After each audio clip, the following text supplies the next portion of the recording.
દાઉદી બોહરા સમાજ દ્વારા જમ્મુ કાશ્મીરમાં થયેલા હુમલાના વિરોધમાં વિશાળ મૌન રેલી યોજવામાં આવી. મૃતકોને શ્રદ્ધાંજલિ પાઠવવા મસ્જિદમાં દુઆઓ કરવામાં આવી તેમજ શહીદ સ્મારક ખાતે મૌન પાળવામાં આવ્યું. ભાવનગર દાઉદી બોહરા સમાજ દ્વારા ભાવનગર શહેરની મસ્જિદોમાં મૃતકો માટે ખાસ દુઆઓ કરવામાં આવી હતી. દુઆઓ બાદ શહેરના દિવાનપરા સ્થિત નઝમી મસ્જિદ ખાતેથી મૌન રેલી સ્વરૂપે નીકળી હલુરિયા ચોક ખાતે આવેલ શહીદ સ્મારક ઉપર પહોંચ્યા હતા. રિપોર્ટર અનવર લક્ષ્મીધર, ભાવનગર. સાહેબ, નામ તમારું? હુસેનભાઈ સરીવાલા.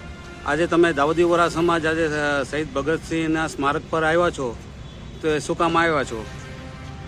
કાશ્મીરમાં, જમ્મુ કાશ્મીરમાં લોકો પર છગનની આતંકવાદી હુમલો થયો, એના માટે અમે સમસ્ત દાઉદી બોહરા સમાજ ઘણી શોકની લાગણી અનુભવીએ છીએ અને આ ગમગીન સમયે અમે મૃતકોના પરિવાર અને દેશની સરકારની સાથે છીએ અને આ મૃતકોને શ્રદ્ધાંજલિ અર્પણ કરવા અને શોક વ્યક્ત કરવા માટે આજે અમે કેન્ડલ માર્ચ કરીને અહીંયા આવ્યા છે અને 2 મિનિટનું મૌન પાળીને મૃતકોને અમે શ્રદ્ધાંજલિ અર્પણ કરીએ છીએ.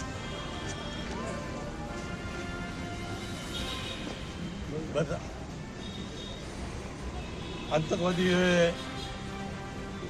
હુમલો કર્યો છે પહેલગામમાં, તેને અમે સખત વખોડીએ છીએ અને જે લોકો ગુજરી ગયા છે તેને શ્રદ્ધાંજલિ અર્પણ કરીએ છીએ.